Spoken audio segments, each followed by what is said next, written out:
You're watching Northern Crimes. In the far north, people disappear differently. Forests stretch for hundreds of miles, coastlines fade into fog, winter arrives early and erases what little evidence remains. In places like these, a single misstep can mean no witnesses, no answers, no way back. Across Alaska, Canada, and the Pacific Northwest, cases like these remain open. A person who never came home, a vehicle left behind on a remote road, a crime with no arrest and no clear explanation. Leads dry up, evidence degrades, memories shift, and what's left behind are fragments, partial timelines, unanswered calls, and questions that never stop haunting the people who ask them. Today, we present 2 hours of chilling unsolved cold cases, disappearances, and murders. This is Northern Crimes.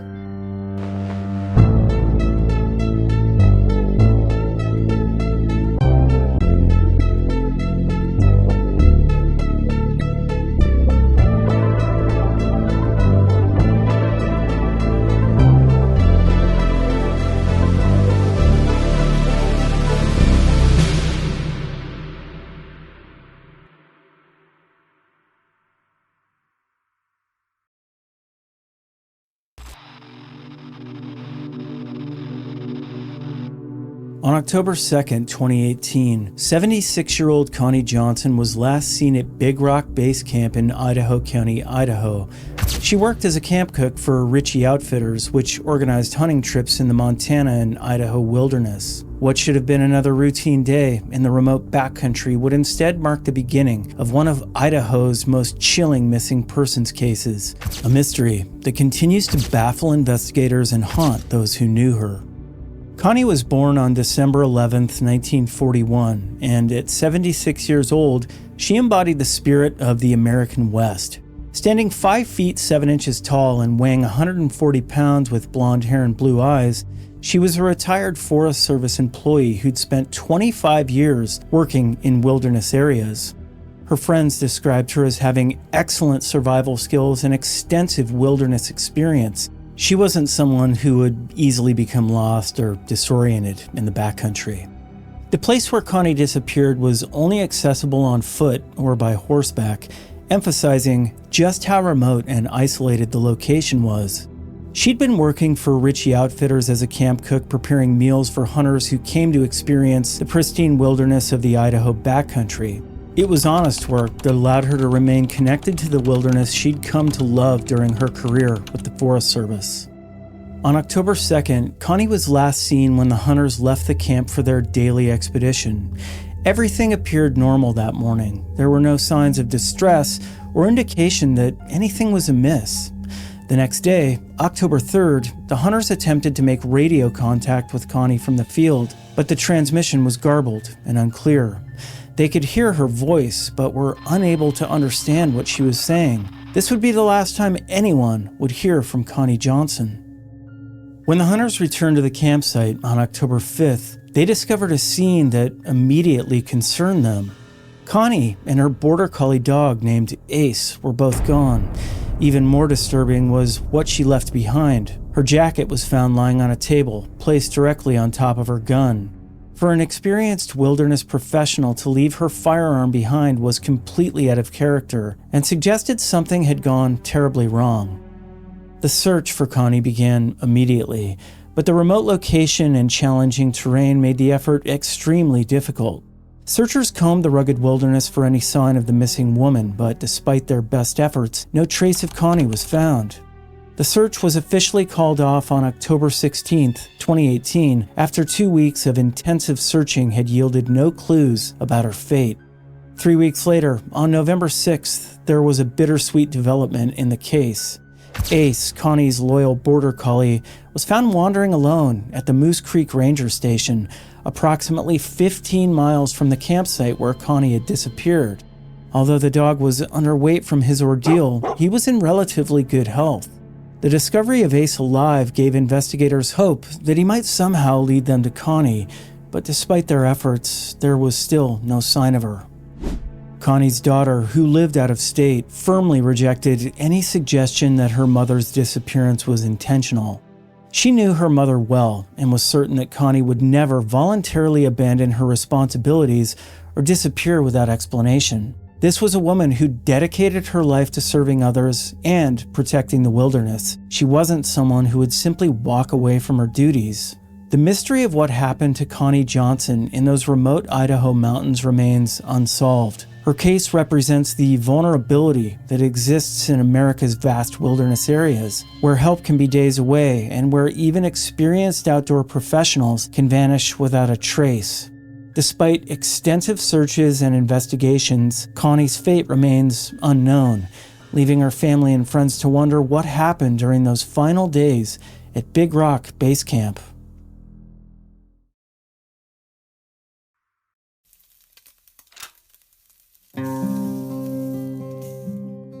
In the rugged wilderness of northern Saskatchewan, two Indigenous leaders vanished in the summer of 1967. James Brady and Abby Halkett were experienced outdoorsmen, setting off on what seemed to be a typical uranium prospecting trip. But when they disappeared, what began as a search for two missing men turned into one of Canada's most puzzling cold cases.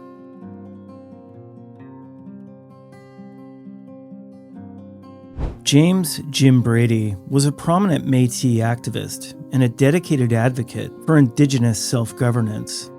Known for his sharp intellect and unyielding principles, Brady's shelves were lined with books ranging from the Bible to the Communist Manifesto.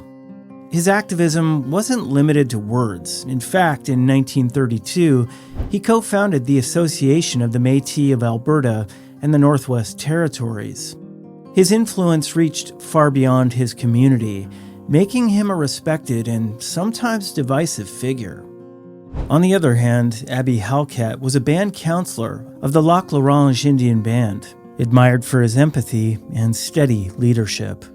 His close ties to his community and his quiet strength earned him the trust of those around him. Together, Brady and Halkett symbolized both resilience and commitment to their people, fighting for a future where Indigenous communities could thrive.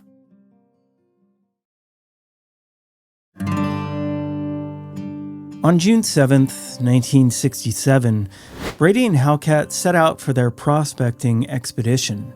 A small bush plane dropped them near Lower Foster Lake, though there were later concerns they may have been dropped at the wrong location. They set up camp by the lakeside, equipped with their gear, a canoe, and prospecting tools. Their arrival was confirmed via radio, and all appeared normal. But 9 days later, Barry Richards, who had coordinated the expedition, returned with more supplies.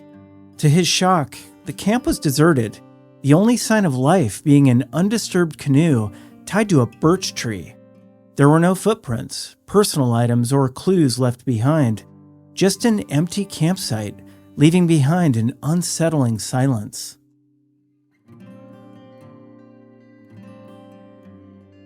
The RCMP initiated a search, but investigators were quick to consider the disappearance a likely accident, citing the remote terrain and possible dangers. Yet those who knew Brady and Halkett challenged this theory. Both men were seasoned in navigating the wild, and they wouldn't become lost so easily. Local trackers who examined the site noted unusual details: a disturbed patch of moss, a mark indicating a boat had docked, and questioned why the canoe was tied to a birch tree, a tree known for its weak roots. Over time, family members, including Indigenous Studies professor Dr. Deianne Rader, took up the search. Using sonar technology, Rader located a quote anomaly on the lakebed, sparking hope that remains might be found.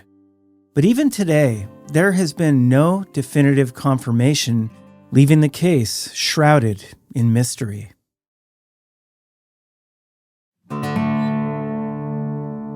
Theories about the men's disappearances are varied. Some speculate that Brady's outspoken political beliefs and activism made him a target, suspecting political adversaries might have sought to silence him. Others believe that a potential uranium discovery may have sparked a fatal betrayal, as rival prospectors could have coveted that find. There's even a more unconventional theory, suggesting UFO involvement. However, this theory is more often raised to highlight the lack of plausible explanations than an actual genuine belief in UFO activity. The mystery of James Brady and Abby Halkett's disappearance endures, leaving their families and communities with a sense of unresolved loss. For Indigenous communities in northern Saskatchewan, the case is more than a cold case. It's a story that symbolizes both resilience and the painful absence of justice. So as time passes, the search for answers continues, but for now, their fate remains unknown.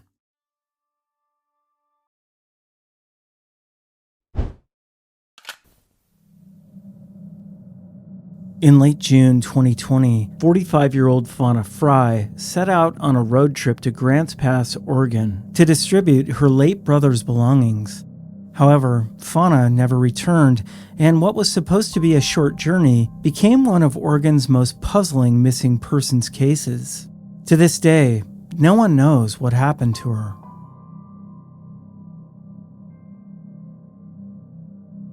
Fauna Frey was a 45-year-old woman from Dexter, Oregon, known for her love of nature, hiking, and her family. She had blonde hair, blue eyes, stood about 5 feet 6 inches tall, and weighed between 135 and 150 pounds.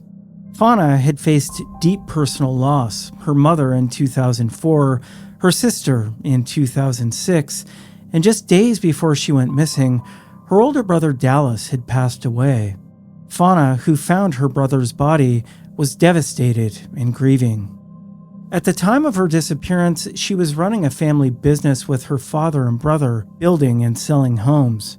She was described as a strong and caring person, and her family and friends were her priority.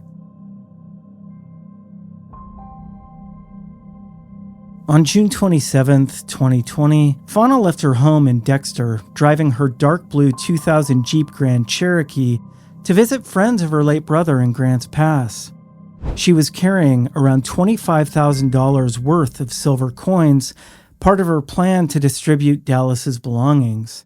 She visited one friend, leaving a portion of the coins, then checked into a Super 8 motel. The next day, June 28th, Fauna made several purchases at local stores, including camping supplies and clothing. She returned to the motel that night, but the following morning, June 29th, she left the motel between 8:30 a.m. and 9 a.m. and never arrived at the Wiasco Inn where she had a reservation. 3 months later, her Jeep was found on a remote road near Gallus, Oregon, but Fauna was nowhere to be found. Some personal items were still inside the vehicle, but the silver coins in her purse, they were missing.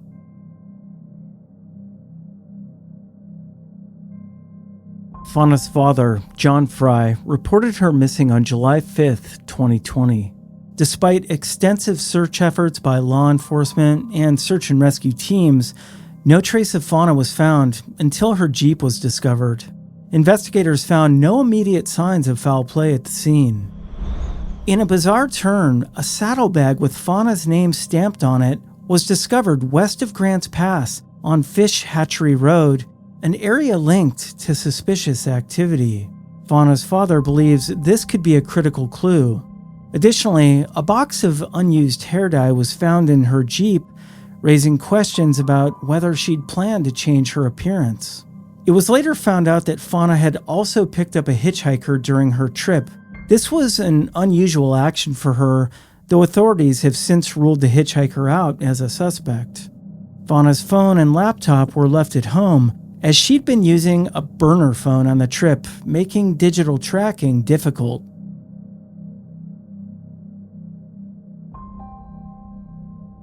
Fauna's case remains open and under investigation by the Josephine County Sheriff's Office and the Oregon State Police. Despite extensive efforts, no significant leads have emerged. Fauna's father has offered a $100,000 reward for information leading to her whereabouts, and the discovery of the saddlebag has sparked hope for new clues.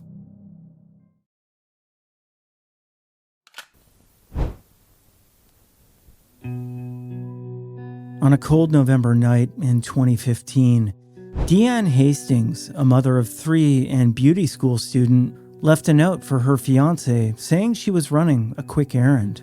What should have been a routine trip turned into a chilling mystery when Deianne vanished without a trace.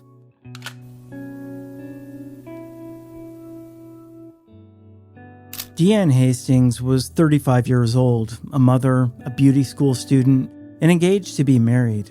Despite her struggles with bipolar disorder, Deianne was described as a vibrant and compassionate person, always dedicated to her family. She'd been working to build a new life when she suddenly disappeared from Spokane, Washington, leaving behind unanswered questions and heartbreak for her loved ones.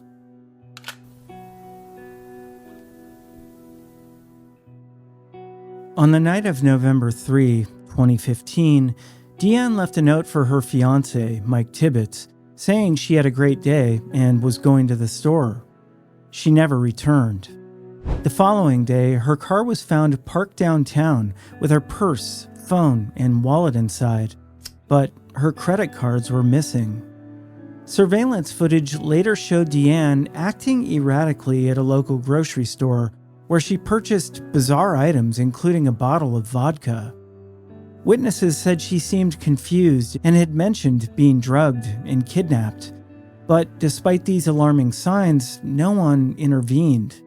Another witness later stated seeing her with 2 unidentified men.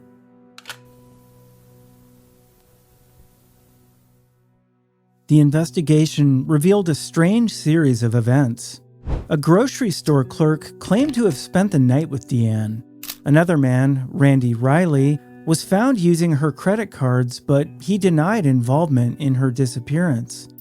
Although he was later charged with theft, police never pinned him for anything else. Authorities also questioned her fiancé, Mike Tibbetts, following up on inconsistencies in his behavior. However, he was later cleared. Deianne's family remained frustrated by the lack of progress in the case, and despite several searches and leads, no concrete evidence ever turned up. Deianne had a history of mental health episodes, but this time was different. She left behind everything, including her children, something her family says she would have never done voluntarily.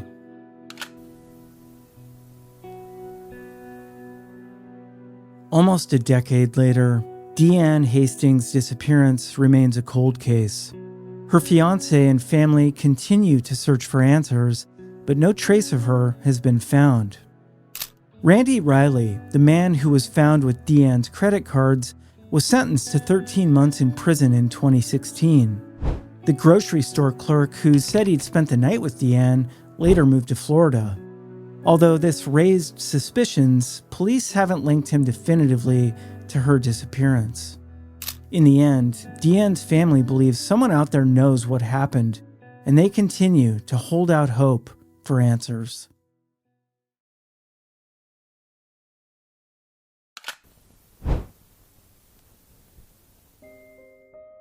In the summer of 1984, 2 fishermen along the Spokane River stumbled upon a gruesome scene that would haunt investigators for nearly 4 decades. A decapitated body with its hands and feet missing lay discarded on the riverbank, leaving behind a chilling mystery that would remain unsolved for years.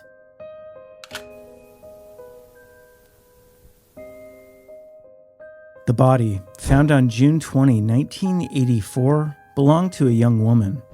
With no way to identify her and no missing persons reports matching her description, she was dubbed, quote, Millie, by investigators. It wasn't until 2023 that her true identity was revealed as Ruth Bell Waymeyer. She was born in 1960 and was a Spokane native who'd lived something of a nomadic lifestyle.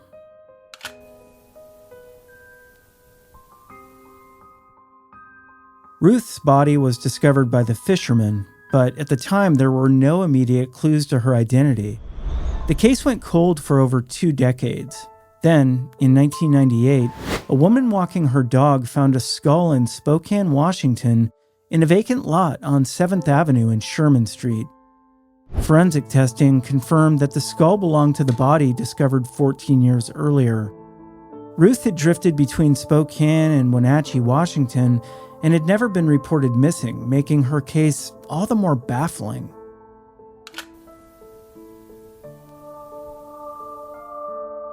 Despite a facial reconstruction and public appeals for information, investigators couldn't identify Ruth until around 2021.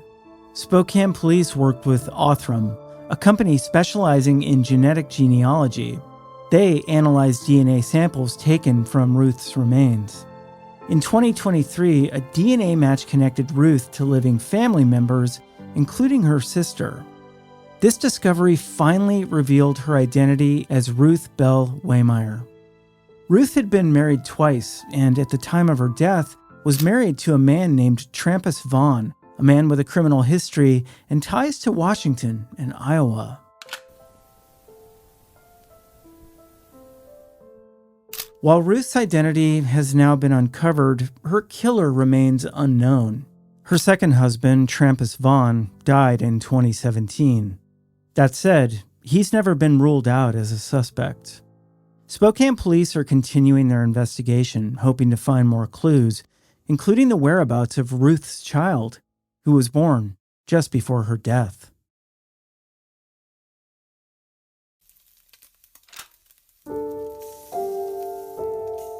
In the quiet town of New Liskeard, Ontario, a lasting mystery has haunted its streets for nearly 3 decades.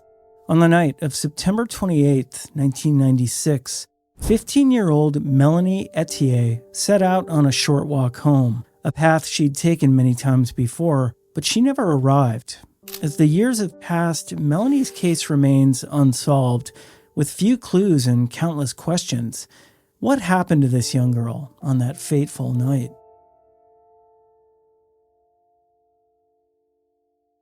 Melanie Ethier was an ambitious, compassionate teenager, known for her kindness and maturity. An honors student, Melanie had a deep sense of responsibility, working part-time at a local daycare and often helping care for her younger sister. She already had big dreams of becoming a teacher and volunteering in Botswana, her father's home country. To her mother, Celine, Melanie was thoughtful and warm, a steady presence who brought a sense of purpose to those around her. Her disappearance would shatter her family, leaving them in a void of unanswered questions and enduring pain.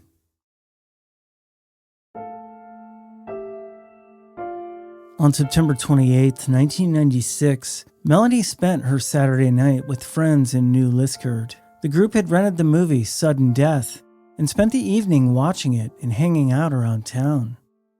By just after 2 a.m., Melanie decided to walk home, setting off on a walk that should have taken only 15 minutes. She was last seen wearing a green Nike jacket, a white t-shirt with a Pepe logo, and black boots.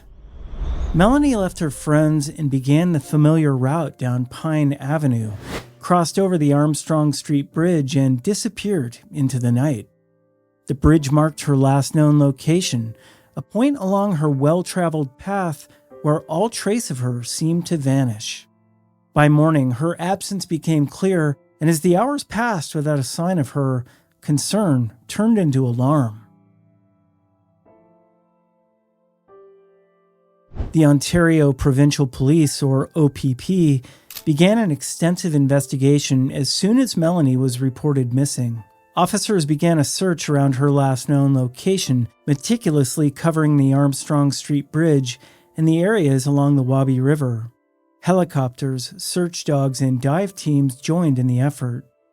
Police questioned residents and went door to door, but no sign of Melanie surfaced. The OPP even consulted psychics in hopes of uncovering new leads, yet every inquiry yielded nothing new. Throughout the years, Melanie's case has drawn in over 700 tips, but few have led anywhere conclusive. Witnesses reported a suspicious vehicle, a light-colored car, possibly a Chevrolet Monte Carlo or Ford Tempo, seen slowly moving along the bridge that night with its headlights off. This detail remains one of the few haunting leads, though it's never been definitively linked to her disappearance. One prevailing idea is that Melanie encountered someone she knew and that her disappearance was the result of a tragic miscalculation of trust. Others suggest that she may have been the victim of a stranger, possibly someone passing through along the nearby Trans-Canada Highway. But with no hard evidence, these theories remain speculative. Melanie's case also coincided with known predators in the region, leading some to wonder if she may have crossed paths with one.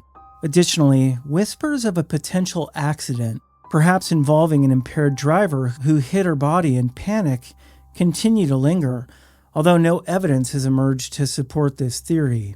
Each possibility has been pursued, yet each has led investigators to frustrating dead ends. The disappearance of Melanie Ethier remains one of Ontario's most haunted unsolved cases. Recently, the OPP pursued a tip, leading them to search La Roque Field, a densely wooded area near North Cobalt. Despite their efforts, the search offered no answers, but authorities hold out hope for a breakthrough. Today, a $50,000 reward stands for anyone with information that could bring resolution to Melanie's case. She'd be 43 years old now, and her mother, Celine, has never stopped fighting to find out what happened to her daughter. With each year, Melanie's memory endures, kept alive by the hope that one day, someone will come forward with the truth.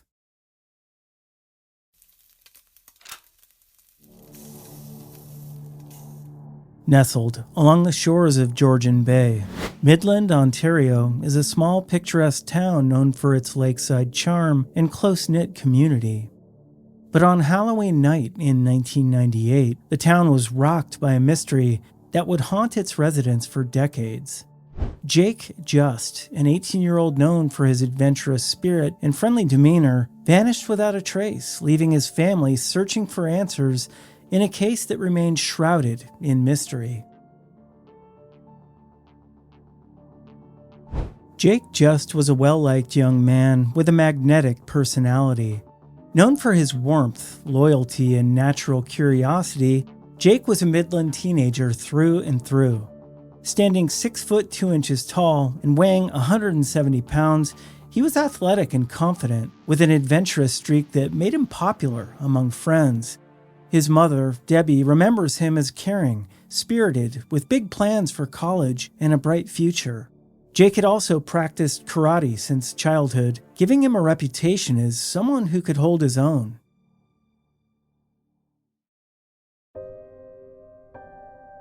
On October 30th, 1998, Jake attended a Halloween party with friends in Midland's Sunnyside neighborhood. The night was filled with the usual antics, and by all accounts, Jake was in high spirits, perhaps enjoying the night a little too much. Witnesses recall that he broke a bottle over his head during the festivities, sustaining a minor injury but brushing it off as he continued to enjoy the evening. Around midnight, Jake and a friend decided it was time to leave. They started walking home together, but upon reaching a wooded shortcut, Jake, intoxicated and still feeling bold, opted to take the path alone, planning to meet his friend on the other side. But Jake never arrived. As the hours passed, his mother, Debbie, grew increasingly worried. By morning, it was clear that something was terribly wrong. Friends and family quickly mobilized, and a missing persons report was filed.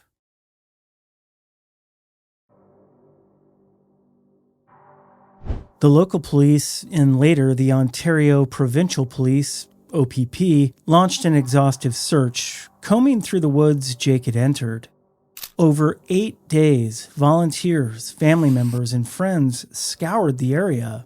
Police brought in helicopters with thermal imaging, search dogs, and divers to explore nearby marshes, but not a single trace of Jake or his belongings surfaced, not even the black knapsack he'd been carrying that night. The complete lack of evidence left investigators and family alike wondering if Jake had ever made it through those woods at all. Additionally, the investigation turned up conflicting accounts from partygoers. Some witnesses mentioned that Jake may have had a heated exchange before leaving, fueling suspicions of foul play. Others speculated that he might have been followed or chased into the woods, But with no evidence of a struggle and no conclusive leads, every theory raised only more questions.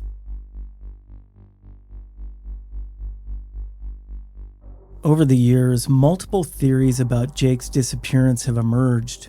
One of the most prevalent is that Jake, disoriented from his head injury and alcohol, may have lost his way in the woods and stumbled into a swamp or marsh. However, the extensive searches turned up no evidence to support this, leaving many to question whether something more sinister might have happened. Other theories suggest that Jake might have encountered someone with ill intentions. Some believe he was followed by someone from the party who held a grudge, or that he crossed paths with a stranger that night. Despite the rumors, no physical evidence or witnesses have ever confirmed these theories. Jake's mother has also explored tips from psychics, who suggested everything from an accidental death to hidden foul play, but of course, none of these claims led to any meaningful breakthroughs. Today, the disappearance of Jake Just remains one of Ontario's most puzzling unsolved cases.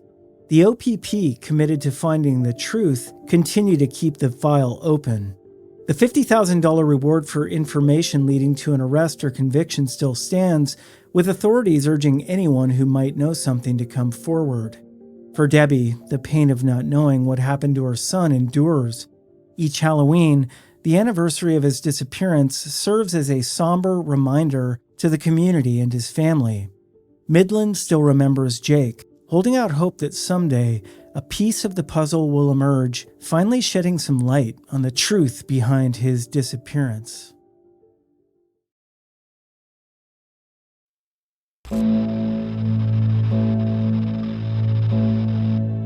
On February 14, 1983, Valentine's Day, 16-year-old Darlene Tucker fled her Lakeshore Road West home in Oakville, Ontario, following a heated argument with her mother about her pregnancy. She never returned. 6 months later, her friend Jan Stonehouse would also vanish from the same community, leaving investigators convinced that the two cases are inextricably linked. Darlene Tucker was born on October 8, 1966, a grade 10 student at the former General Wolfe High School on McCraney Street. Standing 5 feet 4 inches tall and weighing around 119 pounds, she had dark brown shoulder-length hair and distinctive blue hazel eyes. She bore several identifying marks, a 1-inch scar on her right knee, another above her right eyebrow, and a prominent gap between her 2 front teeth. Most notably, she suffered from a skin allergy on her hands that caused them to break out in painful blisters.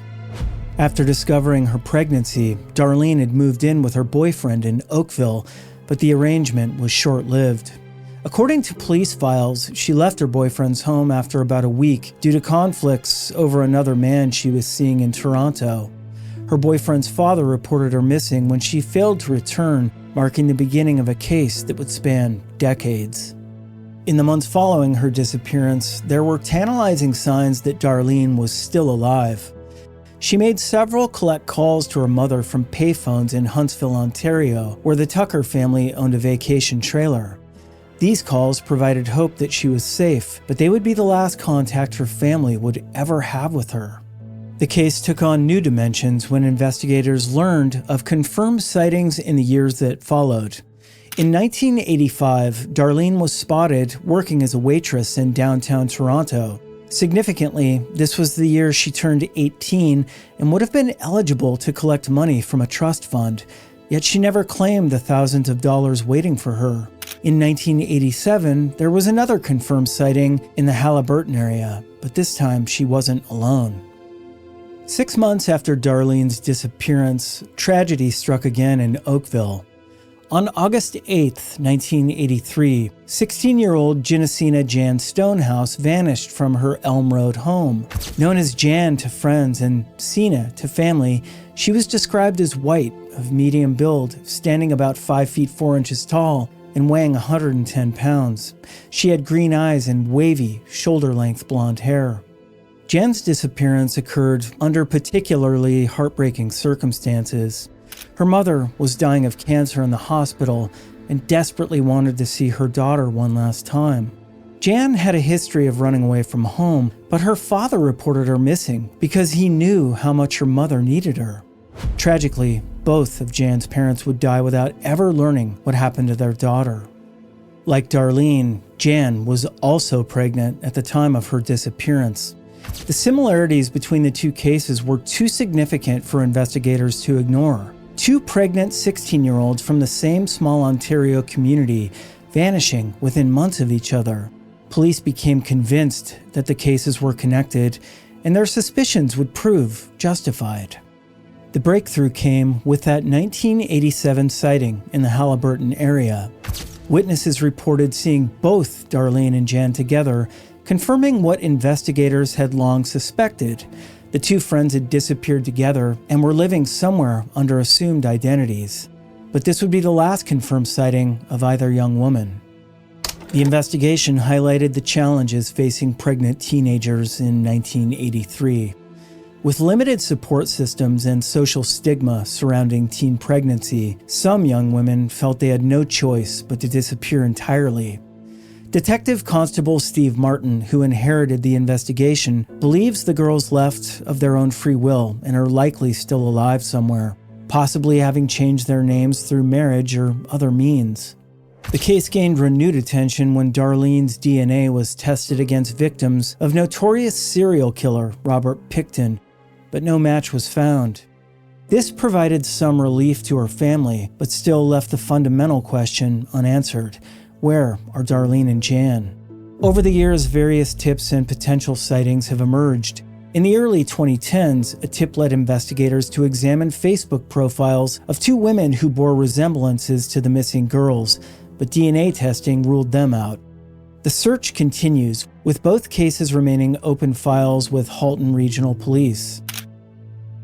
Darlene's mother continues to hold out hope. Through missingkids.ca, she sent a message to her daughter. "We don't want to disrupt your life. We just want to know that you're alive and well. We miss you, and we love you." Today, Darlene would be 60 years old, and Jan would be 59. If they are still alive, they may have children and grandchildren who know nothing of their past. Their story represents not just two missing persons cases, but a window into the challenges faced by vulnerable young women in the 1980s and the enduring power of hope in the face of decades of uncertainty.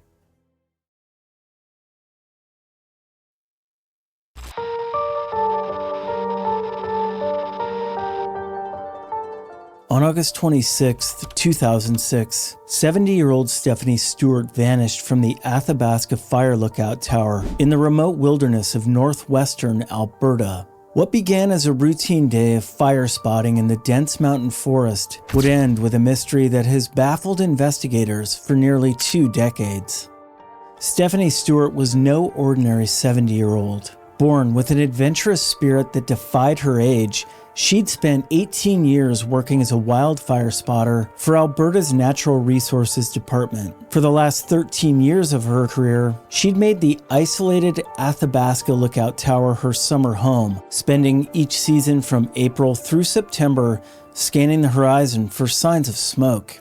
The Athabasca Lookout was located about 25 kilometers northwest of Hinton, an industrial town situated 280 kilometers west of Edmonton, at the edge of Jasper National Park. Perched high above the tree line, the tower provided a commanding view of the surrounding wilderness, but it also represented complete isolation. Stephanie was often the only human being for miles in any direction. Her daily routine was methodical and disciplined. Each day, she would climb the ladder to her observation post, armed with binoculars and a radio. 3 times daily, she was required to check in with her supervisor via radio, a safety protocol that would prove crucial to understanding her disappearance. The night before she vanished, Stephanie had spoken with a family member by phone, and everything seemed normal.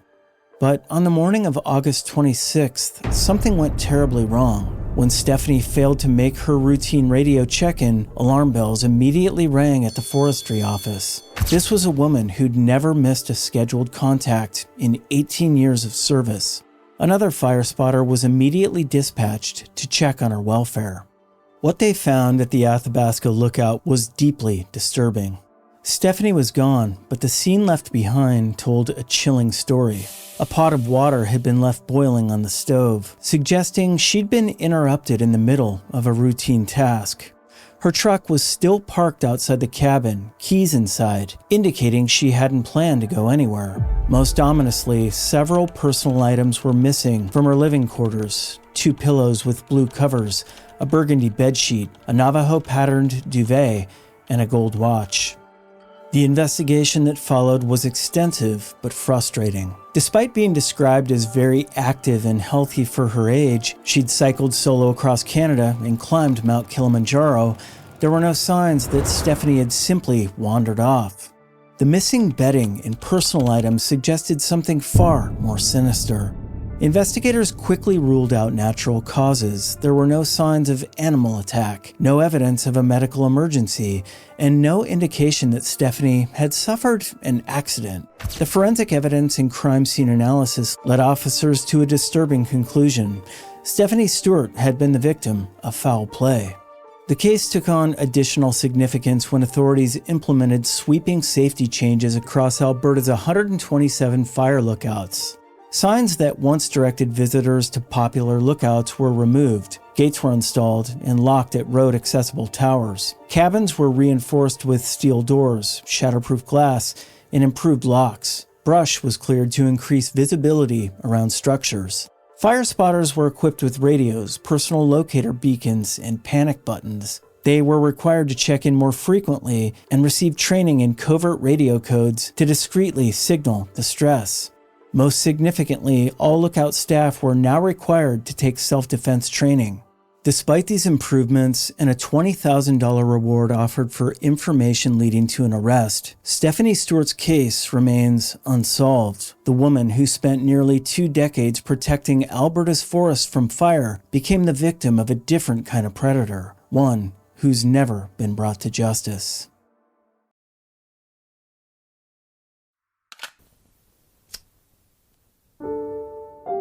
In the late spring of 1969, a University of Oregon student named Janet Lynn Shanahan disappeared after attending her younger brother's birthday party. Just 2 days later, her lifeless body was discovered in the trunk of her car. The case sent shockwaves through the Eugene community and has haunted investigators for over 5 decades. Who could have committed such a horrific crime? Despite renewed efforts, the mystery remains unsolved. Janet Lynn Shanahan was a 22-year-old student with a bright future ahead of her.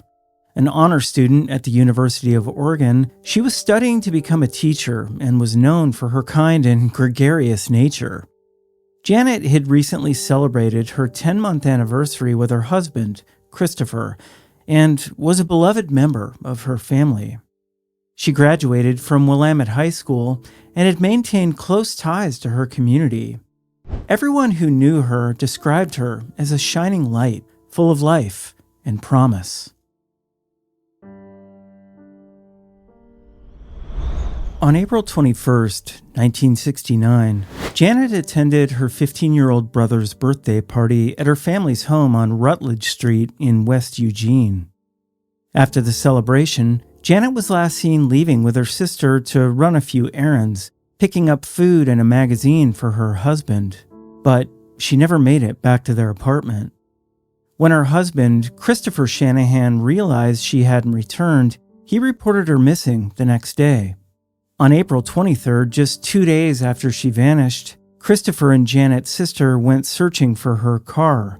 Within minutes, they found the 1951 Plymouth sedan parked in a ditch on Cross Street, an industrial area in West Eugene. Inside the trunk, they made the grim discovery: Janet had been strangled to death. The investigation into Janet's murder has spanned more than half a century, with 4 generations of investigators working tirelessly to find the killer. From the beginning, the case presented challenges. Key evidence, such as DNA, it wasn't collected or preserved due to the limitations of forensic technology at the time. Despite this, police re-interviewed witnesses and combed through old leads, and the cold case team believes that Janet's killer was someone who knew her. Additionally, investigators followed up on sightings of Janet at the Linwood Cafe, located off Highway 99, but those leads ultimately went cold. Without hard evidence or a clear suspect, the case grew increasingly difficult to solve. The cold case team hopes that someone, perhaps a friend or acquaintance of the killer, might come forward after all these years. Today, more than 50 years after her death, Janet Shanahan's murder remains unsolved. Her family hasn't given up hope, offering a $45,000 reward for information leading to the arrest and conviction of Janet's killer. For Janet's loved ones, time is running out, and they fear that those with vital information may soon be lost to age. With no DNA evidence to rely on, investigators are appealing to anyone who may have known the killer or heard something over the years. They hope that a long-held secret might eventually come to light, offering closure to a family that has lived with grief for far too long.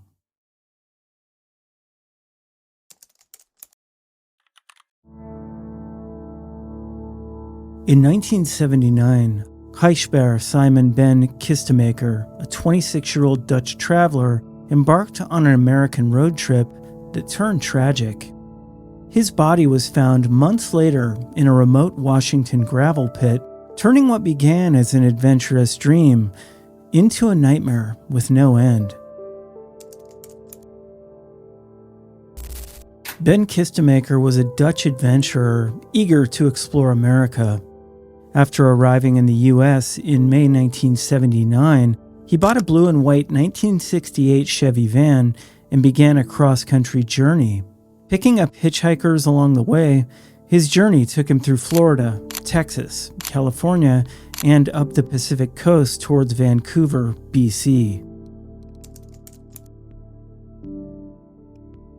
In September 1979, Ben's van was found abandoned near mile marker 233 on Highway 101 in Oregon, out of gas and unlocked. Inside were his passport, identification, and a diary with a final entry written in a cramped style, suggesting distress.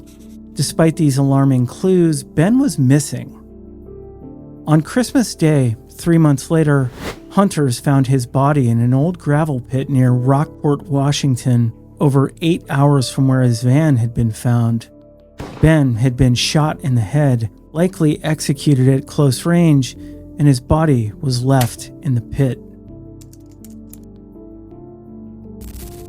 The investigation into Ben's murder was riddled with contradictions and dead ends. The distance between the van and his body suggested an abduction, but no evidence of a struggle was found. The fact that his personal items were left behind added to the mystery. Why would his killer leave such important clues? Despite collaboration between multiple law enforcement agencies, no suspects were definitively identified. The case grew cold, leaving many questions unanswered, including whether Ben was targeted or simply in the wrong place at the wrong time. Over 40 years later, Ben's murder remains unsolved. His family in the Netherlands still hopes for justice, but modern forensic technology has yet to yield new leads. The Skagit County Sheriff's Office considers the case open, but it remains a haunting mystery with no clear path to a resolution.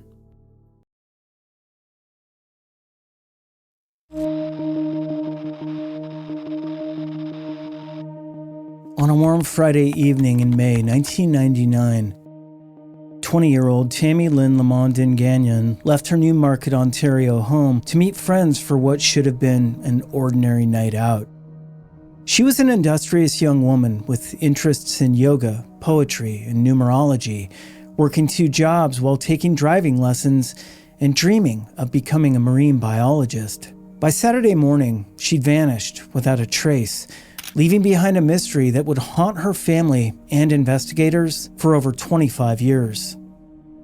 Tammy was a member of the Bosalil First Nation from Christian Island. Born on February 4th, 1979, her family had moved from Perry Sound to Aurora when she was a toddler, eventually settling in Newmarket in 1998.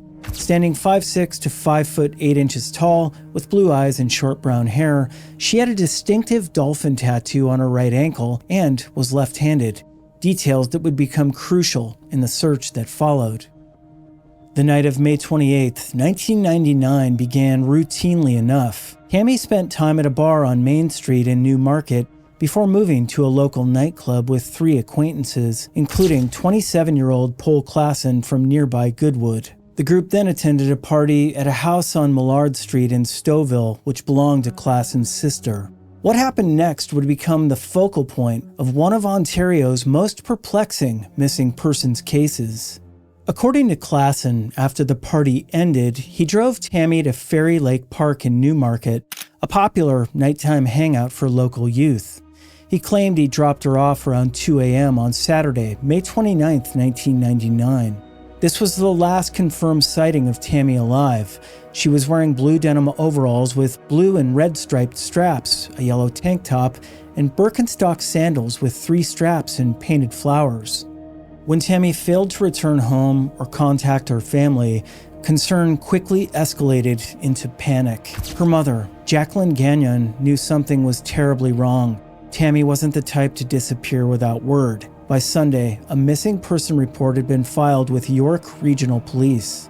The investigation immediately focused on Paul Klassen, the last person to see Tammy alive. Police questioned him twice in the early days, but avoided calling him a suspect despite telling media that no one else was being investigated. The timeline between when he allegedly dropped Tammy off at 2 a.m. and when he used his bank card in Stouffville at 6:43 a.m., nearly 5 hours later, became a crucial gap investigators couldn't explain. Then came a series of disturbing developments that would forever change the case. The night after Tammy disappeared, Klassen rented a carpet cleaner from a local A&P supermarket. Even more bizarrely, he returned to the bar where he and Tammy had been together and told the manager he spotted her alive on Main Street since her disappearance. The manager found this claim impossible to believe, noting that everyone in town knew Tammy and had been looking for her all week. On June 7, 1999, just over a week after Tammy's disappearance, and after being asked to submit to police questioning a 3rd time, Paul Klassen took his own life at his family's business in Vandorf, Ontario. His death sent shockwaves through the investigation and left more questions than answers. Police divers searched Fairy Lake extensively but found no trace of Tammy.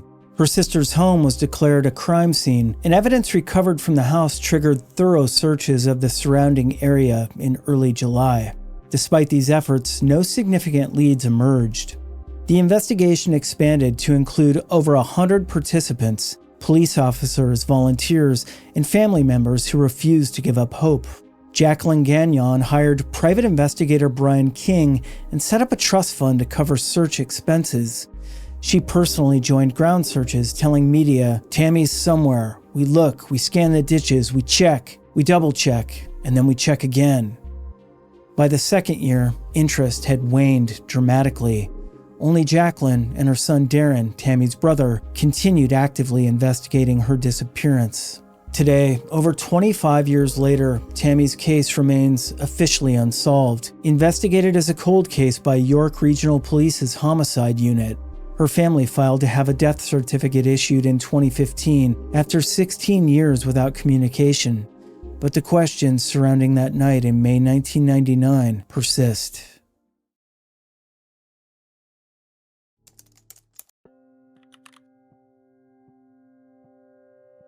In October 1988, 17-year-old Tracy West disappeared on her way to work in Shelton, Washington. Her motorcycle was found overturned on a trail, but Tracy was missing. 6 years later, her remains were discovered in a remote wooded area, leaving behind a mystery that still haunts Shelton. Tracy West was a high school senior living in Shelton, a close-knit logging town. Known for her outgoing personality and dedication to her job at a local restaurant, Tracy often rode her motorcycle to work, taking a well-traveled dirt road through the woods. She was a responsible, well-liked young woman with a promising future. On October 20, 1988, Tracy left home around 4 p.m. and headed to work. When she didn't arrive, her manager alerted her family, who reported her missing. Shortly after midnight, her motorcycle was found overturned on the trail with her helmet and glasses nearby. The scene appeared staged, but there was no sign of Tracy. Despite extensive searches and investigations, no trace of her was found until October 1994, when a hunter discovered a human skull in a remote wooded area 3 miles from where her motorcycle was found. The skull was confirmed to be Tracy's, and nearby, investigators found personal items, raising more questions than answers. Tracy's disappearance remained a cold case until her remains were found. The discovery of her skull and belongings in the remote woods suggested she was taken there after being abducted, but the identity of her abductor remains unknown. Theories have pointed to some local suspects, including the Johnson brothers and the Emery brothers, but no concrete evidence has linked them to the crime. The investigation struggled to gain momentum and no arrests were made. Detectives have periodically revisited the case, but no new leads have emerged. Tracy's murder continues to remain unsolved, and her family continues to seek justice. The community of Shelton still feels the weight of this unsolved crime, and local authorities continue to hope for new information that could finally bring closure.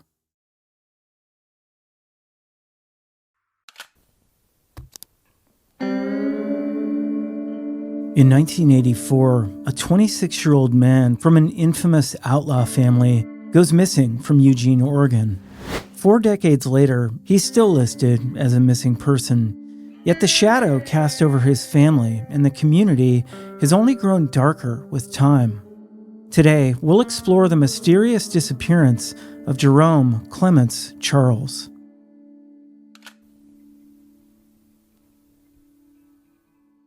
Jerome Charles, a Klamath person, was 26 years old when he went missing.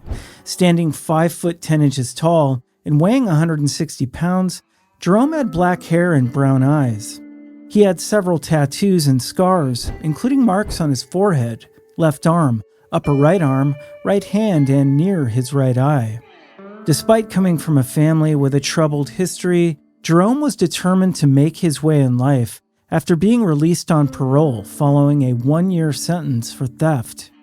His family was notorious in Oregon, with many of his 9 siblings involved in violent crimes. But Jerome's story stands out for the mystery surrounding his disappearance.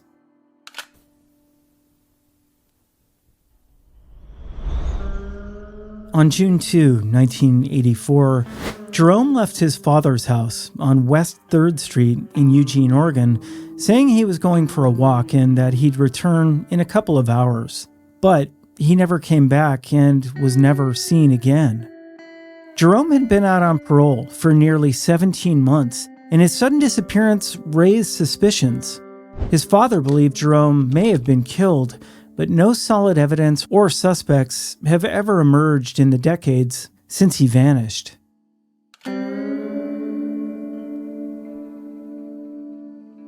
The investigation into Jerome's disappearance has been fraught with challenges from the start. Given the reputation of his family, police speculated that Jerome may have met with foul play, possibly even involving his own family. However, his father, Avery, held a different belief, suspecting that local police officers might have been responsible for Jerome's death, although he never officially reported this theory to the authorities. With limited clues and no concrete evidence, the case quickly went cold, and investigators were left without any leads. Complicating matters further, Jerome's family's criminal history often overshadowed his case, leading to the perception that law enforcement may not have pursued it as vigorously as they might have for others.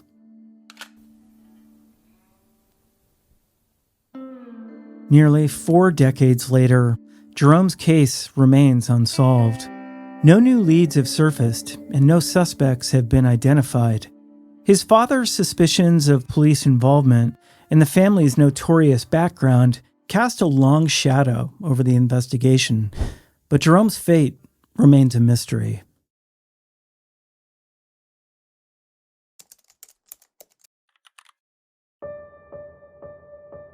In 1993, the peaceful town of LaConner, Washington, was shattered by the brutal murder of 52-year-old Donna Aerosmith. Her death in a quaint gift shop left the community reeling and law enforcement scrambling for answers. Donna Aerosmith was a beloved member of the Mount Vernon community, known for her warm personality and dedication to her family. A mother of 4, Donna worked at Happy Valley Farms, a charming gift shop at LaConner's waterfront. She was twice divorced, but her life revolved around her children and her work. On July 26, 1993, Donna was closing the shop for the evening. Around 5:30 p.m., after chatting with a friend and the shop's owner, Donna Blades, loud noises were heard from the shop, including a woman shouting, No, don't do that. The noises were dismissed, and it wasn't until later that Donna's car was found still parked outside with the shop closed that something seemed wrong. Blades entered the shop using a master key, only to find Donna's body on the floor, brutally stabbed multiple times. This murder shocked the small town, which had never experienced anything like that. The investigation quickly involved multiple agencies, including the Washington State Patrol and the Skagit County Sheriff's Office. The crime scene was meticulously searched for clues, including a large section of vinyl flooring that might have held fingerprints or footprints. Divers scoured the nearby Swinomish channels for the murder weapon, but nothing was found. Despite these efforts, no solid leads emerged.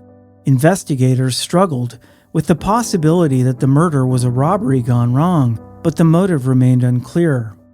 The lack of suspects and witnesses made this case difficult to solve, and it eventually went cold.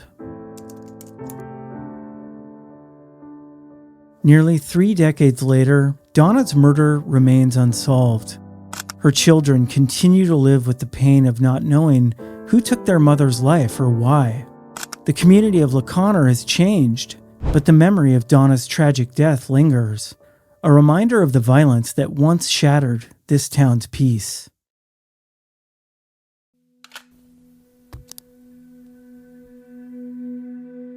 In late March 2004, a mother of 4 vanishes from her home in Tacoma, Washington.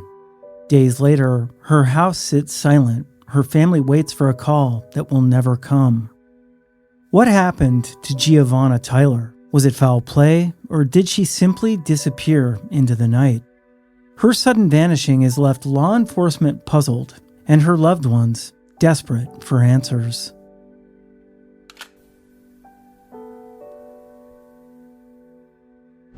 Giovana Tyler, known as Jonna to friends and family, was a 29-year-old woman and a member of the Makah tribe. Standing 5'9" tall and weighing about 170 pounds, she had brown hair, brown eyes, and a distinctive multicolored dragon tattoo on her left shoulder. At the time of her disappearance, Giovana was a mother of 4 children and lived in Tacoma, Washington. Despite facing challenges in her marriage, including filing for an order of protection against her husband in 2003, she remained dedicated to her children.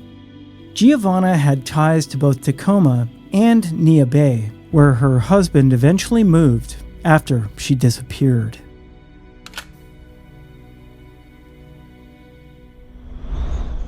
Giovana was last seen on March 26, 2004, at her home in the 2000 block of East Gregory Street in East Tacoma, Washington.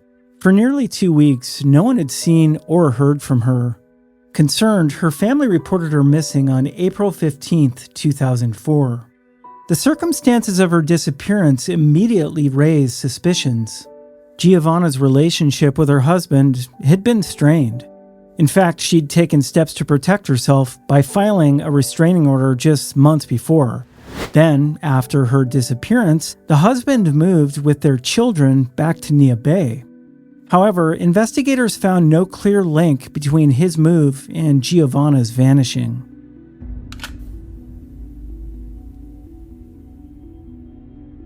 The investigation into Giovana's disappearance has been marked by frustrating dead ends and a lack of leads. Her husband, though cooperating with authorities, was unable to provide information that could shed light on her disappearance. Investigators found no evidence of her contacting family or friends, and no one has come forward with details about seeing her after March 28. The case quickly took on the chilling label of a, quote, suspicious disappearance, with foul play considered a strong possibility. In an effort to generate leads, the FBI stepped in and offered a $10,000 reward for information leading to her recovery and the conviction of those responsible. Over the years, tips have trickled in, but none have led to a breakthrough. Giovana's family has been left in limbo, waiting for answers that have never come.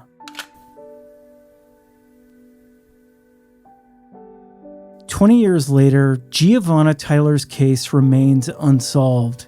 The FBI continues to offer a reward for information, but no arrests have been made, and her fate remains a mystery. Her 4 children, now grown, live with the uncertainty of what happened to their mother. Though investigators believe foul play may have been involved, they've yet to find the key piece of evidence that could lead them to Giovana or to whoever may have been responsible for her disappearance.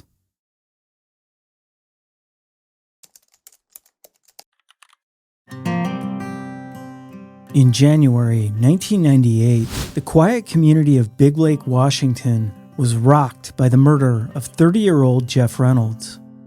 Found dead from a gunshot wound in his home, Jeff's case has remained unsolved for over 2 decades, leaving his family and the community searching for answers. Jeff Reynolds was a typical Gen X member, trying to find his path in life. He lived with his girlfriend, Deanna Combs, in a home near Big Lake in Skagit County. Jeff was a man of many talents, working various jobs, including car repairs and dishwashing.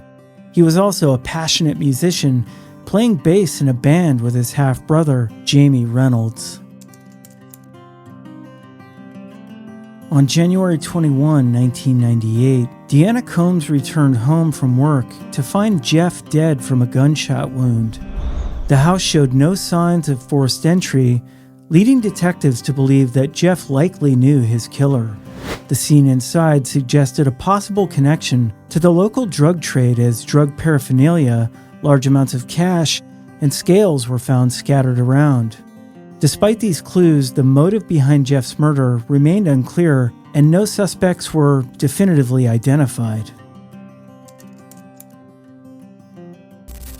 The investigation into Jeff's murder was extensive, but ultimately frustrating for law enforcement.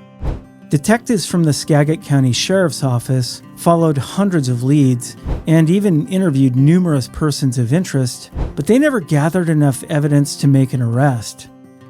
The presence of drugs in Jeff's home suggested a possible motive linked to the local drug trade, but no concrete evidence supported this theory. Over the years, the case went cold, with detectives left piecing together a complicated web of potential suspects and motives. Jamie Reynolds, Jeff's half-brother, has refused to let the case be forgotten, using his band to keep Jeff's memory alive and push for answers. More than 2 decades later, Jeff Reynolds' murder remains unsolved. Despite efforts to bring renewed attention to the case, including a feature on Washington's Most Wanted. The mystery of who killed Jeff and why continues to haunt those who knew him.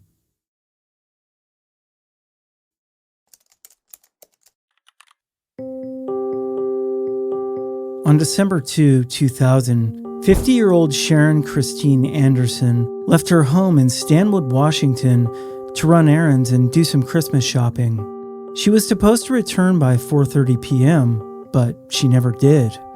Hours later, her locked vehicle was found at the Everett Mall, and Sharon was nowhere to be found. Sharon, known as Sherry, was a devoted mother, grandmother, and social worker living in Stanwood. She was married to John Anderson, a Boeing employee, and the couple shared a passion for Harley-Davidson motorcycles.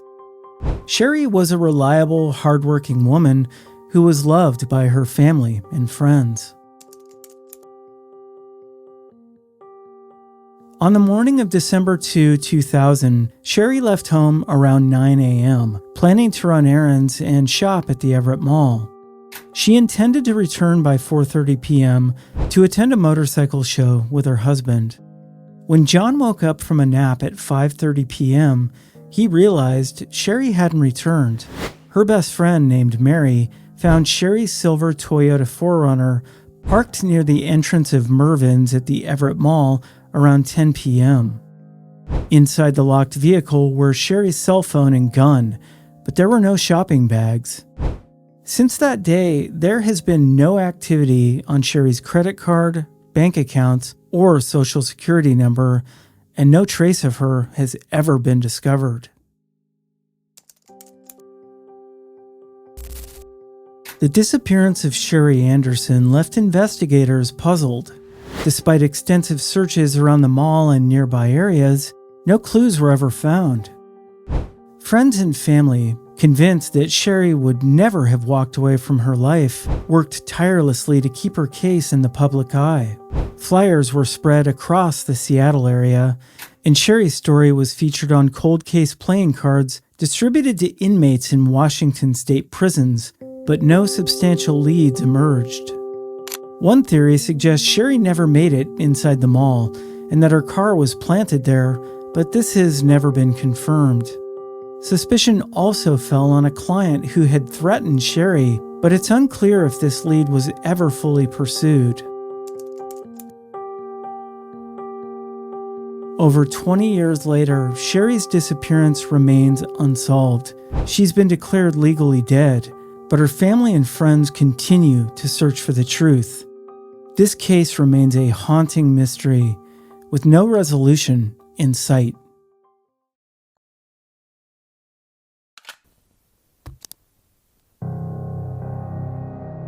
In the remote wilderness near Shasta County, California, a woman makes 3 desperate calls to 911. She says she's been drugged and needs help, but the calls keep dropping. Moments later, she vanishes.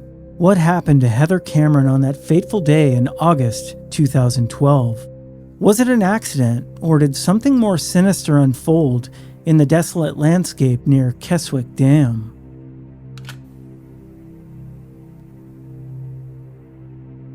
Heather Cameron was a 28-year-old mother of 4 children, a member of the Grand Ronde Indian tribe, and a woman who loved the outdoors. She grew up in rural Redding, California, where she enjoyed riding dune buggies, fishing, and boating. At the time of her disappearance, Heather stood 5 foot 6 inches tall, weighed 115 pounds, and had brown hair and brown eyes. She was known for her distinctive tattoos, including tribal flowers on her back and a girl and a gun on her left calf. Despite her struggles with substance abuse and a difficult relationship history, Heather was deeply connected to her children. Her family says it was completely uncharacteristic of her to disappear without any contact.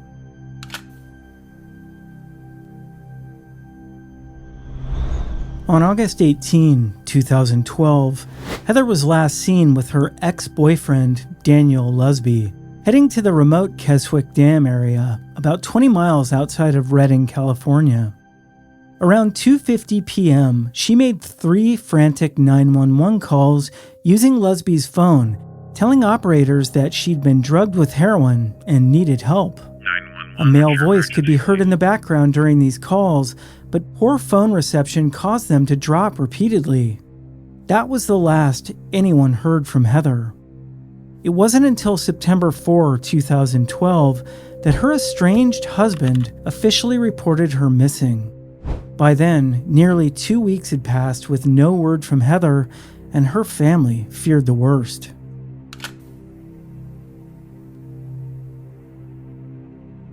The search for Heather Cameron has been extensive, involving multiple law enforcement agencies.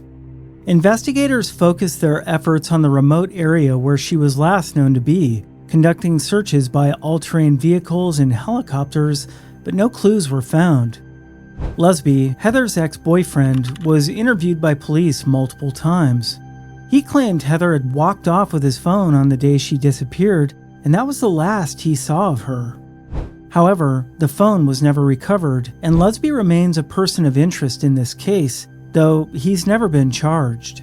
Heather's history of domestic violence and her battles with drug addiction have cast a shadow over the investigation, but her family is adamant that these struggles, they don't define her. They believe foul play is involved and have continued to push for answers in the years since her disappearance. The Shasta County Sheriff's Office has kept this case open, but despite numerous interviews and leads, no substantial progress has been made.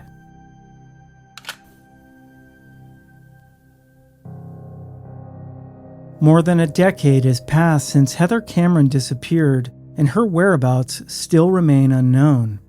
Shasta County's secret witness is offering a $5,000 reward for information leading to her recovery, but the case remains cold. Lusby, the last person known to have seen her alive, remains a person of interest, but the lack of physical evidence has left investigators with few leads.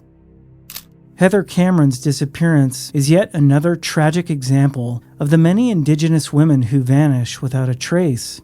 Her case remains classified as, quote, endangered missing, and her family still holds out hope that one day they'll find justice and closure.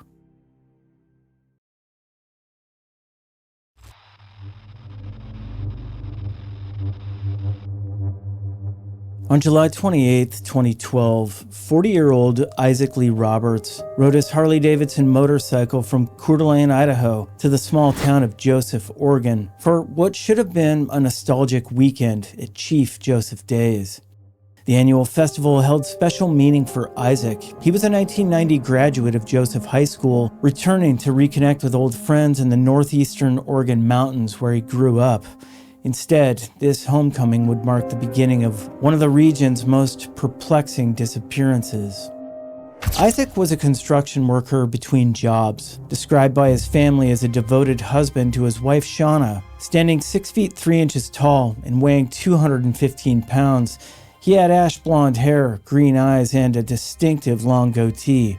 He was last seen wearing a gray Lone Wolf Harley t-shirt, black Harley-Davidson vest, blue jeans, black boots, and a black skull cap with the Harley-Davidson logo. Upon arriving in Joseph, Isaac left his $25,000 motorcycle at a bronze foundry owned by longtime friend Tim Parks in nearby Enterprise. According to witnesses, he spent the evening of July 27th at a local tavern, catching up with friends and drinking very little. During a phone call with his wife that evening, both expressed their love for each other. It would be their final conversation. Around 1:45 a.m. on July 28th, Isaac was last officially seen leaving a Joseph tavern with 2 men and 2 women. This marked the beginning of a timeline that investigators would later piece together through witness accounts and surveillance footage. What happened next reads like something from a crime thriller. According to Detective Greg Rutherford, Isaac and another man traveled to Lewiston, Idaho to purchase methamphetamine. A witness confirmed seeing Isaac and his companion in Lewiston, describing them as appearing to be in good spirits and getting along well. This would be the last confirmed sighting of Isaac Roberts alive. Isaac's wife reported him missing on July 29th when he failed to return home as planned. Initially treated as a missing person case, The investigation was upgraded to a homicide on August 29th after more than a month of fruitless searching. The case took on federal dimensions when the FBI was called in to assist, given that the investigation crossed state lines between Oregon and Idaho. Investigators believe Isaac was carrying several $1,000s in cash, potentially providing a motive for foul play. Adding to the mystery were photographs taken the night of July 27 and 28, supposedly at the Hydrant Tavern in Joseph, showing Isaac among a group of people.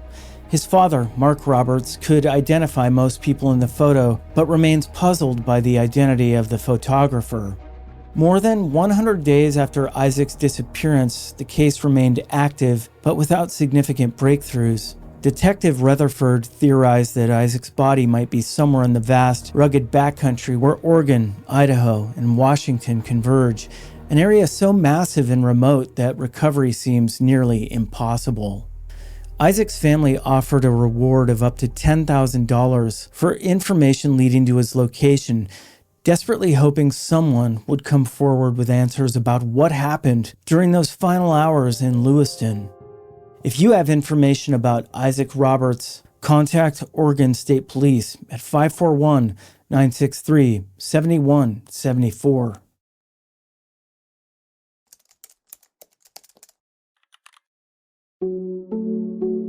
On July 11, 2006, a serene hike in the Snoqualmie Mount Baker National Forest turned tragic when Mary Cooper and her daughter, Susanna Stodden, were found shot dead on the Pinnacle Lake Trail.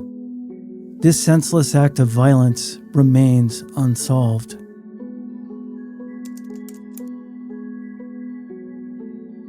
Mary Cooper, a beloved school librarian, and her daughter, Susanna Stodden, an environmental studies graduate, shared a deep bond with nature. Both were known for their kindness and love for their family. Their passion for the outdoors made the Pinnacle Lake Trail a fitting choice for their hike on that fateful day. On the morning of July 11, 2006, Mary and Susanna set out for a day of hiking.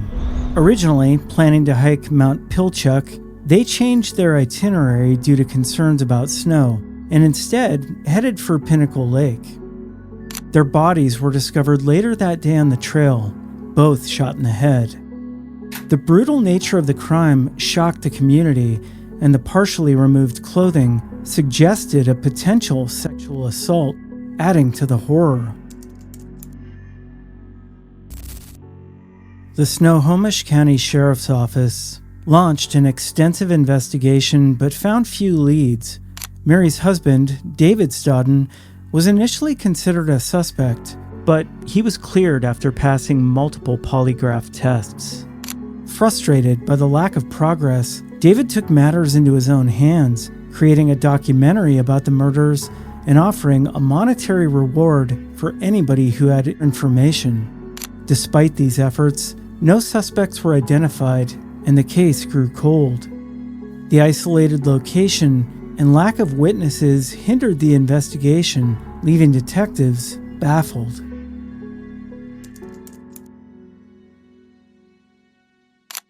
"18 years later, this case continues to remain unsolved.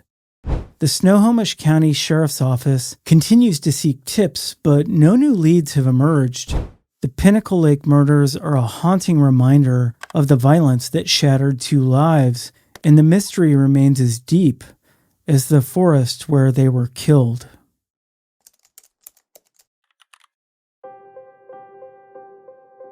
In January 2007, the body of 37-year-old Karen Bodin was discovered on the side of Little Rock Road in Olympia, Washington. Strangled and left in a public location, her murder remains unsolved, leaving her family haunted by this heinous crime. Karen Bodin was a mother of 3, known for her fiery personality and deep love for her family. Her sudden and violent death left a void that has never been filled, affecting everyone who knew her. She was passionate, creative, and full of life, making her brutal murder all the more shocking. Karen spent the last hours of her life with a group of people in the early morning of January 22, 2007. Her body was discovered just hours later, dumped along Little Rock Road in a visible public location.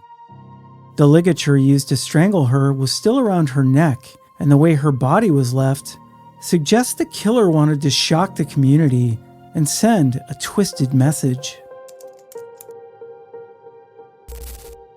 The investigation identified several persons of interest, including individuals who'd been with Karen shortly before her death. However, despite extensive questioning and following hundreds of leads, no arrests were ever made. The DNA found on the ligature has been retested with new forensic technology, but the results have yet to point to a definitive suspect. Investigators have also considered the possibility that more than one person may have been involved, further complicating efforts to bring Karen's killer to justice. Karen's murder remains unsolved. Her daughters Carly and Taylor continue to seek justice, refusing to let their mother's case fade into obscurity. The Thurston County Sheriff's Office urges anyone with information to come forward, hoping that even the smallest detail could be the key to solving this tragic case.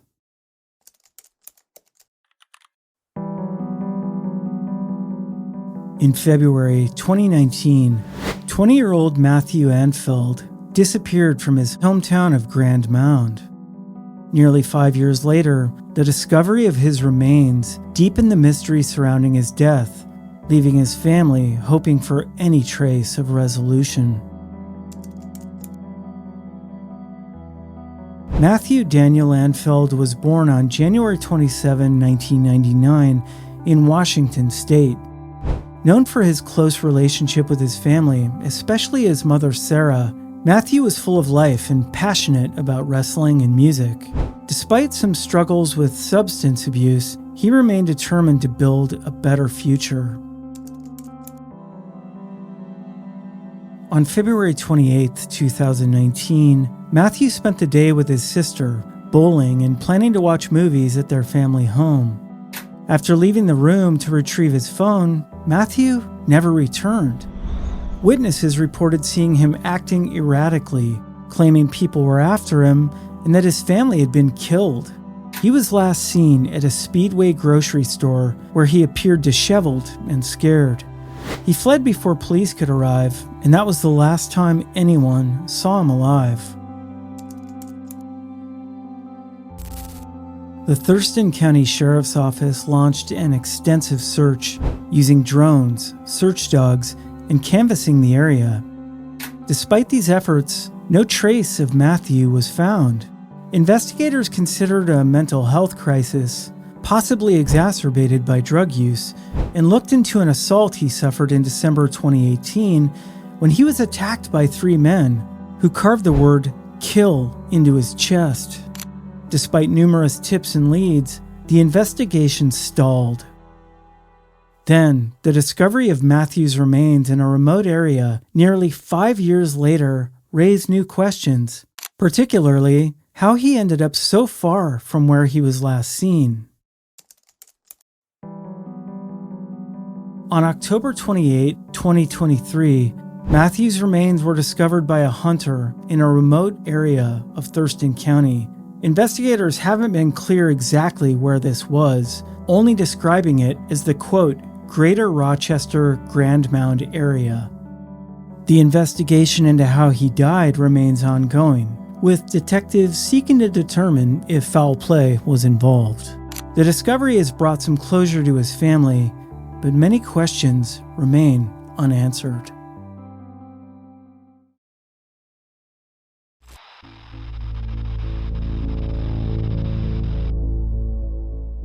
On March 26, 2017, in the remote hills of Trinity County, California, a 28-year-old man named Roger Hare vanished without a trace, leaving behind a disturbing missing persons case from that region. Roger was living a quiet life on McAlexander Road in Hayfork, managing property he and his family had acquired after moving from Sacramento. Born on December 4th, 1988, Roger was described as an Asian male with distinctive curly shoulder-length black hair and a medium build, standing 5 feet 7 inches tall. He had braces on his teeth and 2 meaningful tattoos, the word Thaj on his left upper arm and his last name, Hare, on his right upper arm. The day Roger disappeared started really like any other.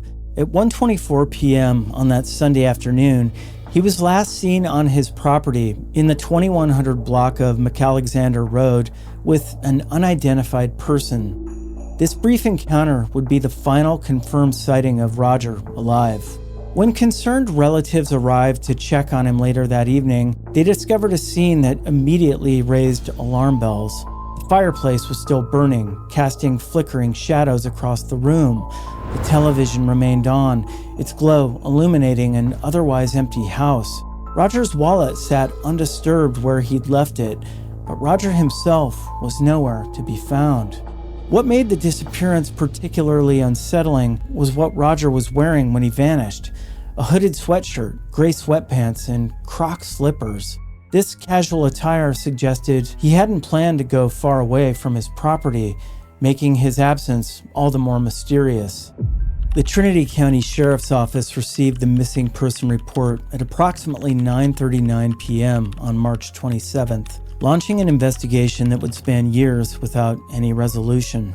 Roger's family immediately suspected foul play, believing that someone had taken him against his will. Adding to the mystery were rumors that began circulating in the community. Some whispered that Roger may have been kidnapped, though investigators couldn't substantiate these claims. The case became part of a troubling pattern in Trinity County, where multiple people had gone missing in recent months, leading some to speculate about connections to the area's marijuana culture and the influx of outsiders it attracted. Despite deep searches and investigations, no trace of Roger has ever been found. No witnesses came forward with credible information about what happened after that 1:24 p.m. sighting.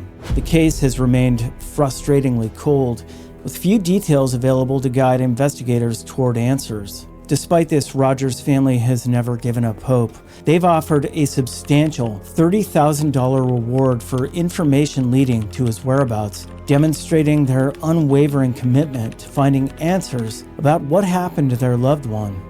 Today, Roger would have been 36 years old. His disappearance remains an open case with the Trinity County Sheriff's Office, a testament to the complexities of missing persons cases in rural areas, where people can disappear really without explanation, oftentimes leaving law enforcement and families left in the dark.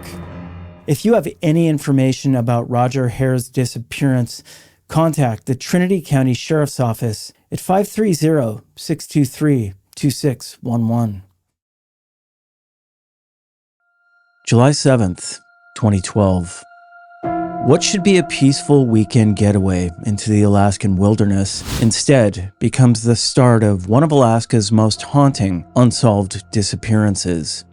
Valerie Sifsoff, a 43-year-old woman with deep ties to the state's fishing communities, vanishes from Granite Creek Campground without a trace.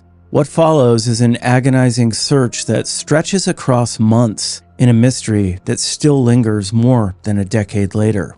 What happens after midnight that night when Valerie walks away from her campsite?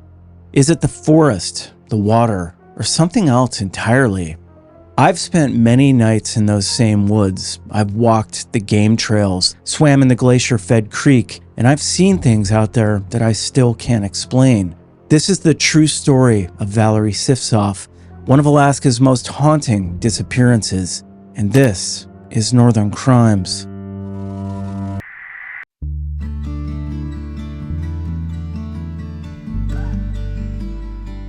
Granite Creek Campground sits tucked in the heart of Alaska's Chugach National Forest at mile 64 of the Seward Highway. It's remote but accessible, a place where locals and travelers alike go to disconnect. Towering spruce and hemlock trees surround the campground, and the sound of birds, rushing water, and mountain wind fills the air, drowning out the rest of the world. For Valerie Sifsoff, this setting was more than a retreat. It was a return to something familiar. Born in November 1968, Valerie had deep roots in Alaska. Her family was part of the fishing culture that shaped life around Bristol Bay. Her father, Victor, was a longtime fisherman, and their boat, the Valtrina, was named in part after her. Valerie grew up immersed in the rhythms of the sea and the seasons. She spent summers working on boats and at Ekuk Beach, helping her family with their fishing business. She even served as a page in the Alaska legislature and took art classes that reflected her creative spirit and cultural heritage.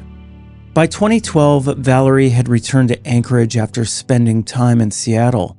She was living with her longtime boyfriend and navigating a period of personal change. Friends and family described her as vibrant, affectionate, and caring. She enjoyed browsing bookstores, spending time with younger relatives, and staying connected to her community. That July weekend, Valerie and her boyfriend planned a simple trip, just a quiet weekend of camping near the water. Granite Creek was the perfect spot, close to Anchorage, but far enough into the wilderness to feel like an escape. So, I've made this drive many times. The highway curves along Turnagain Arm, winds through the mountains, and skirts steep drop-offs. Civilization fades quickly. It's beautiful, yes, but the deeper you go, the easier it is to forget just how far out there you are. In fact, on a recent camping trip of my own to Granite Creek, I decided to explore further than usual, beyond the campsites, deeper into the forest. I followed faint game trails, and I stumbled onto something very strange. A crude survival shelter tucked far away from any trail. Built from logs and debris, it was clearly human-made, but abandoned. It felt unsettling, like something that wasn't meant to be found. And standing there alone in the silence, I was reminded that these forests are vast and wild, and that anything can happen out here.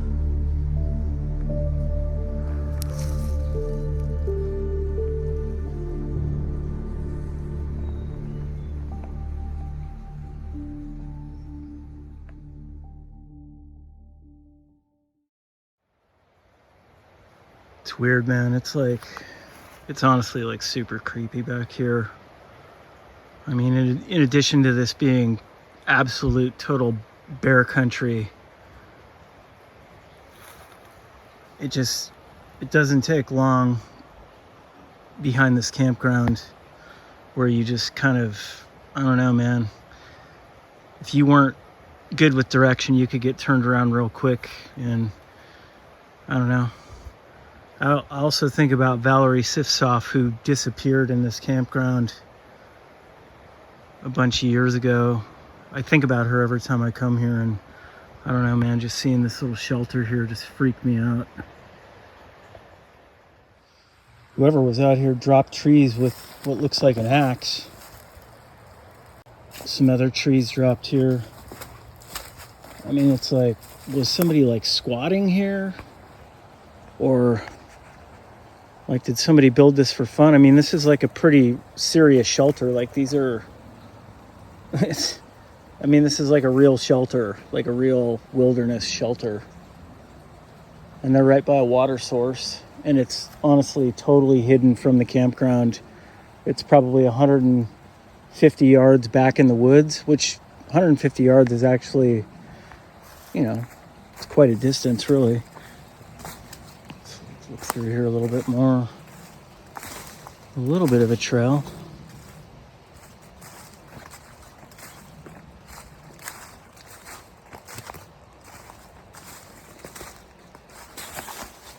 A tree that got cut. Then the trail just kind of disappears.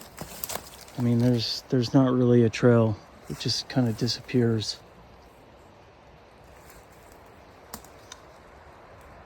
I'm gonna go walk over to this creek and see what I can see.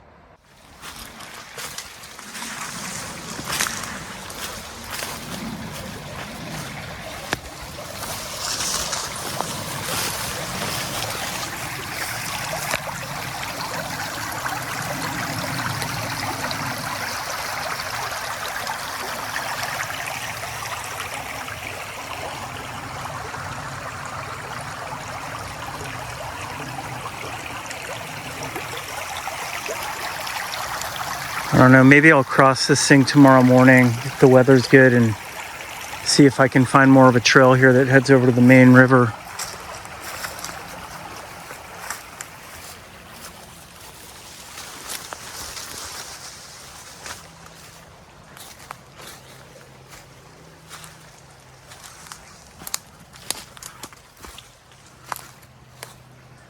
I'm gonna get in this thing and see if there's anything in there.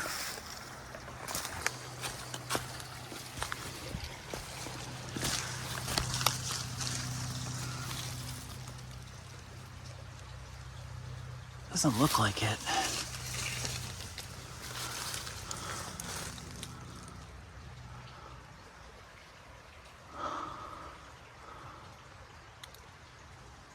This is creepy, man. Well, I'm not gonna hang out here too much longer. All right, back to the campground. If I can find it.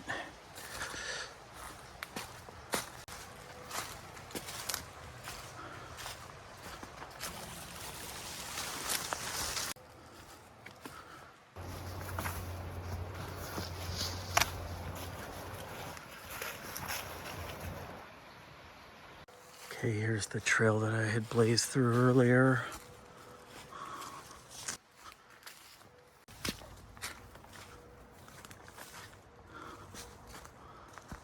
Okay, there's my campsite.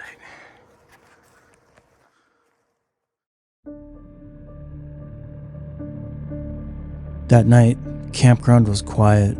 As I sat by the fire, I couldn't stop thinking about Valerie, or creepy shelter I'd stumbled on earlier. I tried to clear my mind. I set up my tent. I listened to some podcasts, but every noise I heard made me think something was out there. Finally, around 2 a.m, I settled in and tried to get some sleep. Back in 2012, Valerie was camped out not far from where I was. Like me, she was just trying to enjoy a weekend away. According to her boyfriend, they'd settled in for the night, but sometime around midnight, everything changed.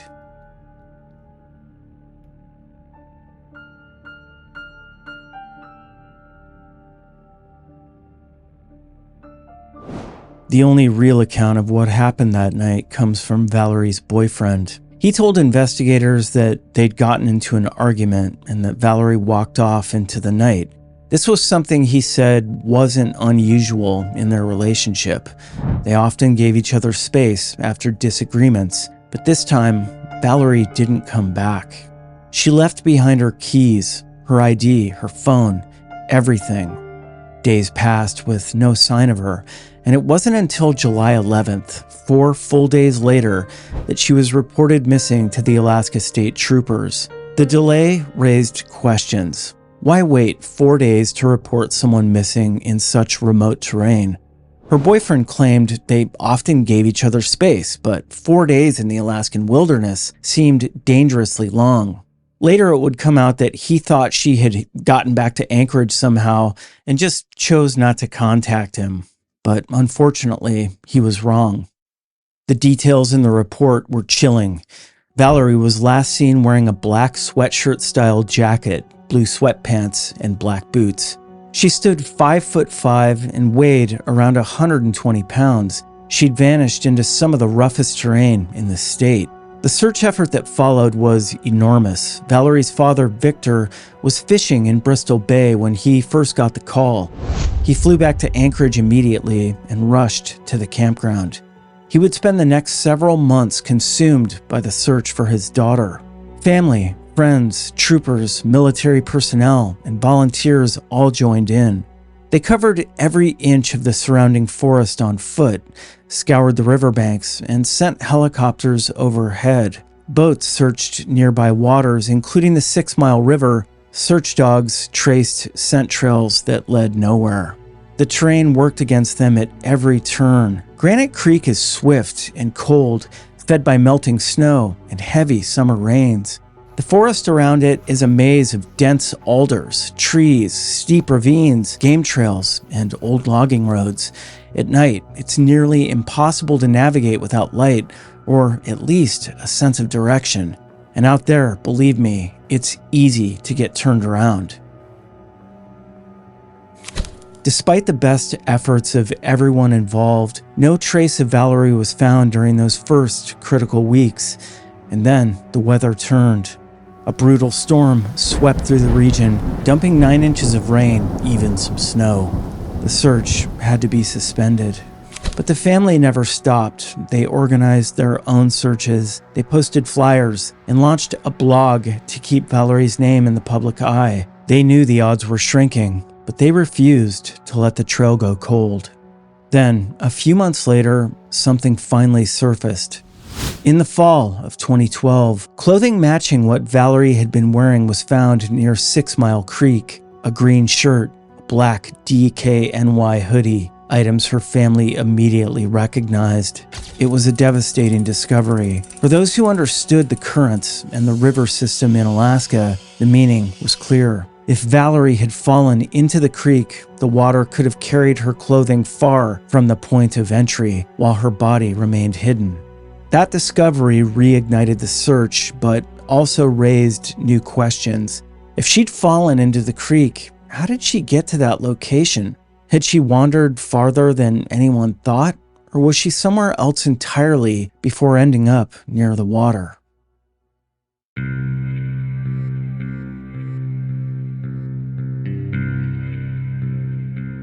As time went on, the mystery of what happened to Valerie only grew. The clothing was the only real evidence ever recovered. No body, no witness sightings, no phone signals, nothing. The family kept searching. They followed tips. They brought in psychics. They used their blog to collect and track every lead. They reached out to the media. Valerie's niece, an Olympic snowboarder, used her platform to keep the case in the public eye. But nothing else surfaced, just a quiet, eerie stillness.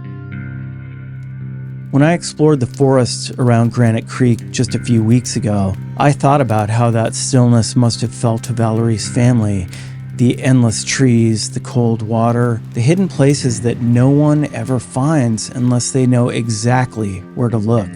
The survival shelter I discovered, it really creeped me out. Not because I think it necessarily has anything to do with Valerie's case, but because it reminded me that people have been out here, living and moving through this forest in ways most of us never see. And if someone wanted to hide something or someone, this is definitely the place to do it. In 2016, 4 years after Valerie vanished, the courts granted a presumptive death certificate. Her father accepted the legal reality, but not the emotional one. There were still too many unanswered questions, still too much unfinished. And even after that, the family kept looking. They spoke out on missing persons issues. They connected with other families in similar situations. And in Alaska, there's a lot of those situations. They refused to let Valerie become just another statistic. One prevailing theory is that Valerie likely slipped into the creek and drowned. It's the simplest explanation. The water is fast, cold, and dangerous. But even her father, who believed this explanation was the most likely, couldn't stop hoping for more answers. Because if it was that simple, why haven't they found her?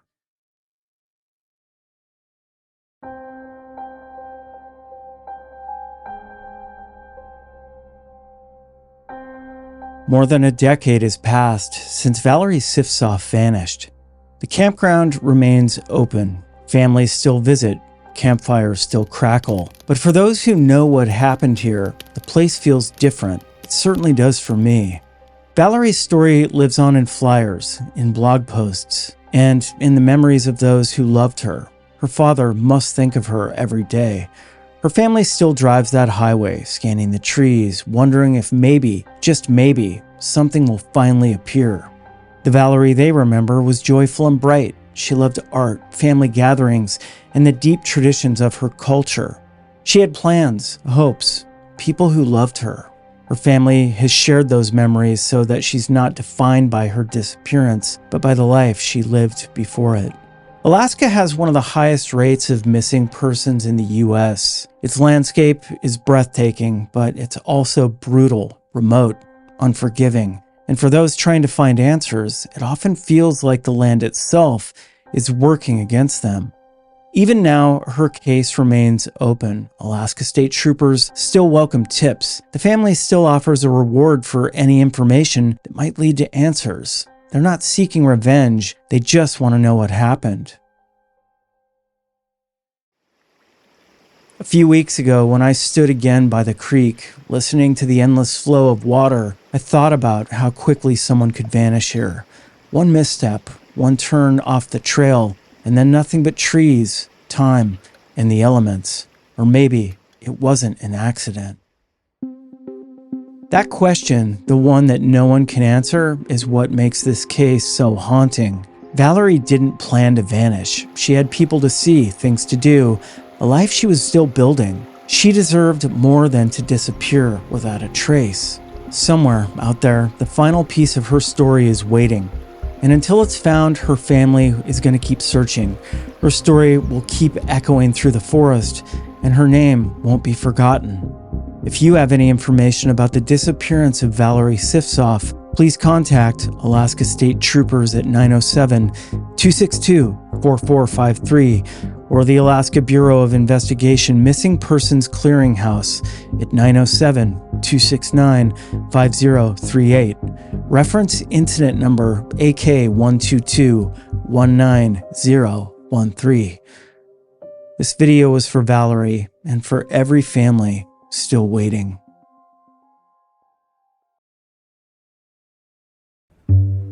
Nestled in the heart of the Pacific Northwest, the Pacific Crest Trail, or PCT, stretches over 2,650 miles from the Mexican border to Canada. It traverses vast deserts, lush forests, and the majestic crests of the Cascade and Sierra Nevada mountain ranges. It's a trail that calls to adventurers seeking both beauty and solitude. Yet, amidst its breathtaking landscapes, the PCT harbors many secrets and dangers. One such mystery is the disappearance of Chris Sherpa Fowler, a seasoned hiker who vanished in October 2016 near White Pass, Washington.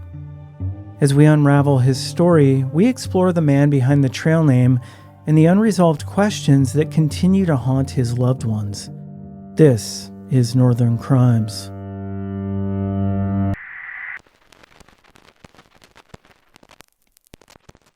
Chris Fowler was born and raised in Ohio, an only child who faced the tragedy of losing his mother at a very young age. His stepmother, Sally Guyton Fowler, stepped into the role of a loving and caring parent, providing Chris with a stable and nurturing home alongside his father. Growing up, Chris was an active and adventurous boy, deeply connected to the outdoors through family camping trips and hikes. As a teenager, Chris excelled in sports, particularly baseball and hockey. His natural athleticism and love for the outdoors were evident to all who knew him. These formative years fostered a deep appreciation for nature, setting the stage for his later adventures.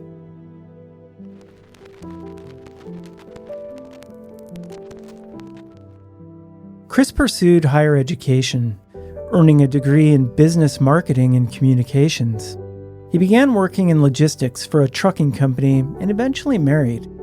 However, life took an unexpected turn when he and his wife divorced amicably, and his company relocated out of the state.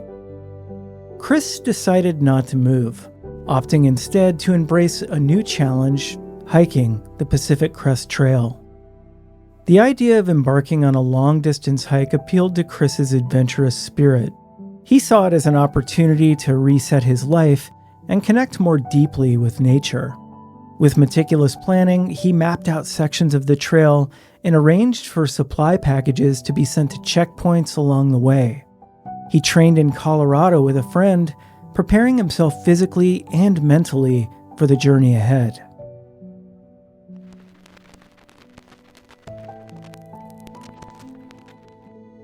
On May 8, 2016, Chris set out from the Mexican border, ready to tackle the 2,600-mile Pacific Crest Trail. Along the way, he earned a trail name, Sherpa, a testament to his helpful and friendly nature. Chris moved at his own pace, taking time to photograph the stunning landscapes and immerse himself in the experience. Throughout the summer, he maintained regular contact with family and friends. He would stop at checkpoints to charge his phone, share updates on social media, and reassure his loved ones of his safety. His stepmother, Sally, recalls their agreement that he would check in every 2 weeks, a promise he kept diligently.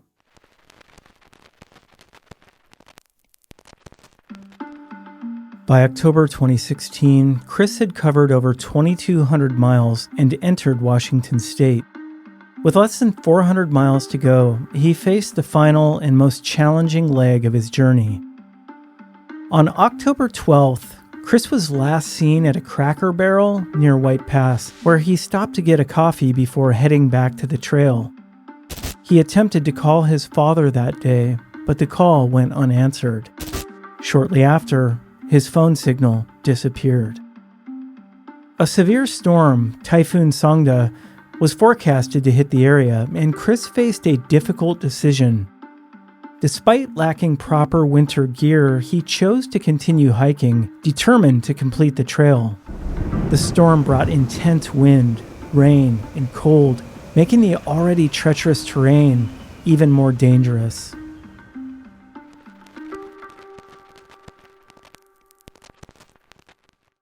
After Chris failed to check in for several weeks, his family grew increasingly worried. Sally began contacting friends, family, and fellow hikers, but no one had seen or heard from Chris since mid-October. The Yakima County Sheriff's Office was notified, and Sergeant Randy Briscoe immediately launched a search effort. Initial search and rescue operations were hindered by harsh weather and the vast, rugged terrain. Volunteer teams, including many hikers who'd met Chris on the trail, joined the search, wearing Bring Home Sherpa hats and scouring the area between White Pass and Chinook Pass. Despite their efforts, no trace of Chris or his belongings was found.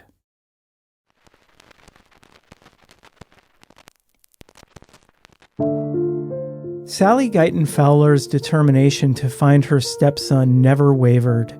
She traveled to Washington multiple times, coordinating with search teams and volunteers. The Bring Chris Fowler Sherpa Home Facebook group became a hub for updates, theories, and search plans, growing to thousands of members. Volunteer searches continued year-round, except during the harsh winter months. Searchers covered extensive ground, retracing Chris's steps and exploring remote areas. Despite numerous efforts, the search yielded no significant clues.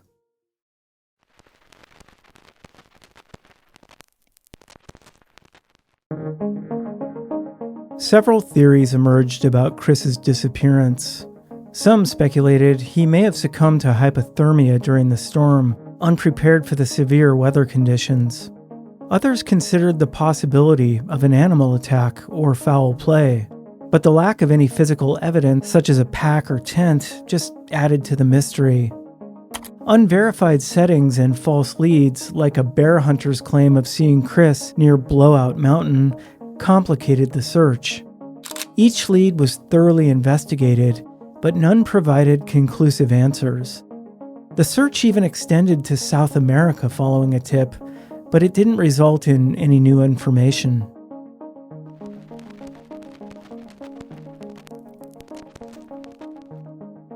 Sally's advocacy extended beyond her personal search for Chris. She became involved in efforts to improve safety measures and search protocols for hikers. The Fowler O'Sullivan Foundation, named in honor of Chris and another missing hiker, David O'Sullivan, was established to support families of missing hikers and prevent future disappearances. Through social media and hiking communities, Sally emphasized the importance of proper gear, communication devices, and hiker sign-in sheets at checkpoints. Her advice and dedication have been credited with saving lives and preventing other hikers from going missing. 8 long years have passed since Chris Sherpa Fowler disappeared on the Pacific Crest Trail. His family and the hiking community continue to search for answers, holding on to hope and determination. What happened to Chris Fowler on that fateful October day in 2016 remains an unsolved mystery, leaving his loved ones in a state of ambiguous loss. As the search efforts persist and new leads are followed, the story of Chris Fowler serves as a poignant reminder of the challenges and dangers that come with the pursuit of adventure. His disappearance has inspired a legacy of awareness and advocacy, striving to ensure that other hikers are better prepared and protected. The wilderness of the Pacific Crest Trail holds many challenges, and while Chris's fate is still unknown, his spirit lives on in the hearts of those who knew him and in the ongoing efforts to find him. The hope remains that one day the mountains will reveal their secrets and Chris Fowler will be brought home.